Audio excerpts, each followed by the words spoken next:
Give it up for Frank!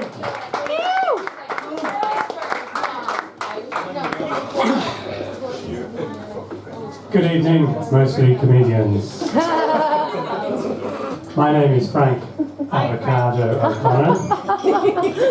I like telling jokes and drinking latte. Fresh out of latte. Now,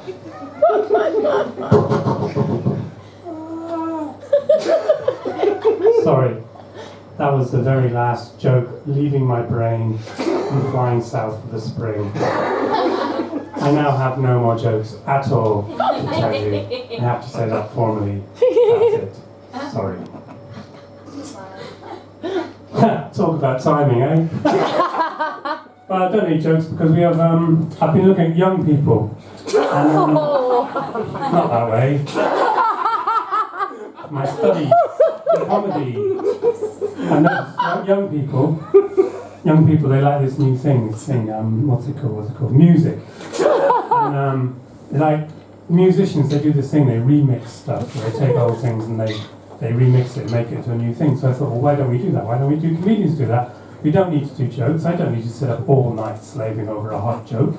I can just remix something else. And I thought, poems. There's millions of them just lying about. You take a poem, you put on a punchline, you've got an instant joke. My personal favourite punchline is, oh yes, and I nearly forgot an avocado. Now, it's my book of poems. I'm going to read a poem for you now.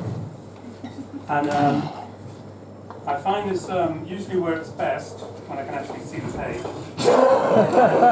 Also, when I use a kind of Ray Winstone voice. For those who don't know who Ray Winstone is, he's a very famous cockney bastard. Just think of Grant Mitchell and Donkey Jacket with a machine gun. You pretty much got Ray Winstone. So I'm going to do this in his voice, and then I'm going to put the punchline on the end, and we get the first joke poem of the evening. Well, no, the second. Seamus did one. The first stolen poem. Can't see a thing. Right now, down by the Sally Gardens. Right, down by the Sally Gardens, my love and I did meet. Yeah.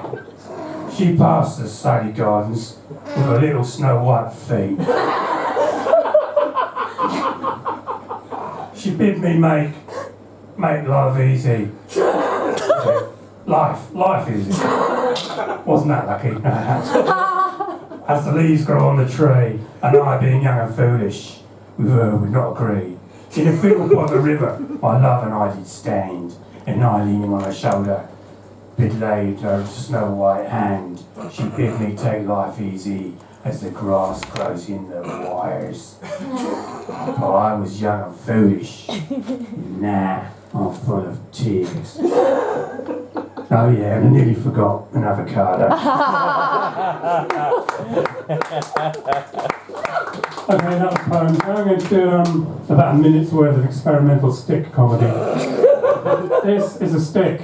Like all sticks, it has two ends. It has a right end and a wrong end. Right now, I am holding the wrong end of the stick. That's the first joke I ever learned in comedy school. I went to my professor in comedy school and I said, Sir, what does it take to be a success in comedy? And he said, oh, avocado, you really have to do your own thing. So I did this. And he said, no, not now. You do it when you're on stage. And I said, well, no, shouldn't I tell jokes when I'm on stage? Wouldn't that be better? And he said, no, I think you've got the wrong end of the stick. And I was confused, because I wasn't holding a stick at the time. But then it twigged. And I realised there's a whole world of sticks, there's a comedy to sticks, both ends. There's this whole forest of ethics and jokes. And I went into the forest of jokes, and I looked for a joke, but I couldn't find a joke. I just found mushrooms. So I ate those, and I came here.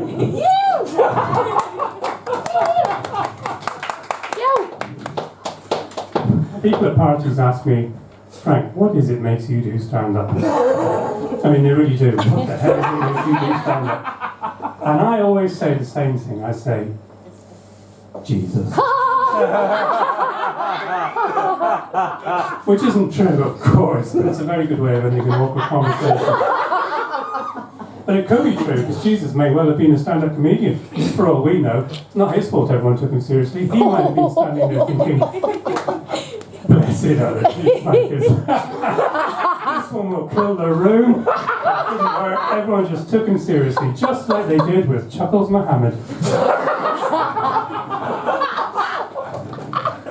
Right, I've only got, how much? 1 minute. That's so, 1 minute, I'm going to tell the biggest joke in the world in a minute, and that joke is America. That's done.